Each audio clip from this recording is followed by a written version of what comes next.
দর্শক আসসালামু আলাইকুম, আপনাদের সবাইকে স্বাগত জানাচ্ছি। আমি ইফতেখার হোসেন।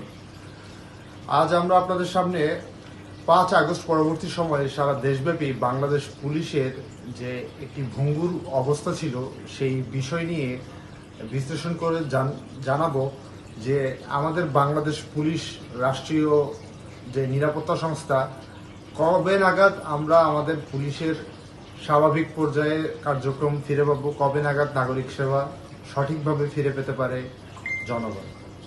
এছাড়াও 5 আগস্ট পরবর্তী সময়ে বিগত সরকারের আমলে বিভিন্ন আইন বিরোধী কর্মকাণ্ডের সাথে জড়িত থাকার কারণে একের পর এক বিভিন্ন ঊর্ধ্বতন কর্মকর্তা সহ আইজিপি থেকে শুরু করে পুলিশের ঊর্ধ্বতন কর্মকর্তারা বিভিন্ন মামলার শিকার হয়েছেন, কখনো কোথাও হামলার শিকার হয়েছেন, যার কারণে এখনো পর্যন্ত একটি নির্দিষ্ট সময় পর্যন্ত ভীতির সঞ্চার ছিল পুলিশ বাহিনীর মধ্যে।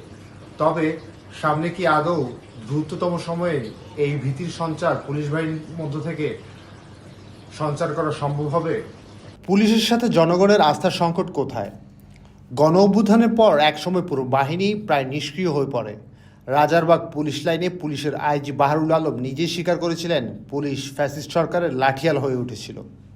এই স্বীকারোক্তি সাহসী, কিন্তু প্রশ্ন হলো স্বীকারোক্তির পর পরিবর্তন কোথায়? আজ একজন পুলিশ অফিসার যখন অভিযানে যান তিনি আইন দেখেন না, আগে দেখেন ক্যামেরা।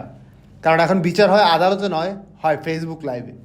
রাজনৈতিক প্রভাবমুক্ত পুলিশ কি আদৌ সম্ভব? ঢাকা বিশ্ববিদ্যালয়ের অপরাধ বিশেষজ্ঞ ডক্টর মোহাম্মদ তৌহিদুল হক বলেছেন, শুধু মুখের বক্তব্যে আস্থা ফেরানো যায় না, কর্মের মাধ্যমে তা প্রমাণ করতে হবে। এই জায়গাটাই সবচেয়ে গুরুত্বপূর্ণ, কারণ জনগণ এখন প্রতিশ্রুতিতে আর বিশ্বাস করে না, তারা আচরণ দেখে। ভুয়া মামলা কি আদৌ বন্ধ হবে? অতিরিক্ত বল প্রয়োগের বিচার, রাজনৈতিক ফোন কল ছাড়াই কি তদন্ত চলবে?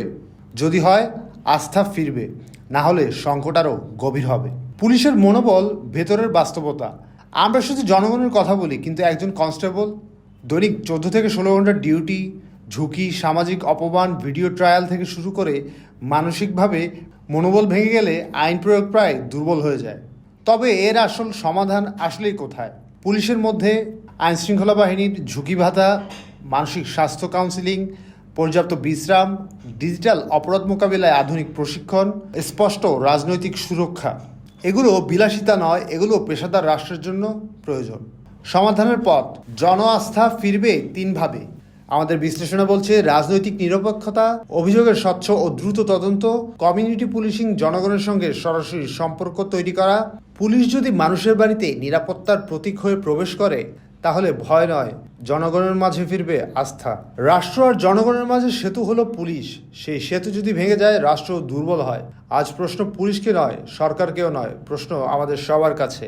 আমরা কি এমন একটি বাংলাদেশ চাই যেখানে পুলিশ আইন মানবে আর জনগণ পুলিশকে বিশ্বাস করবে? আস্থা একদিনে ভাঙেও না, আবার একদিনে গড়েও ওঠে না, কিন্তু শুরুটা হতে পারে আজ থেকেই।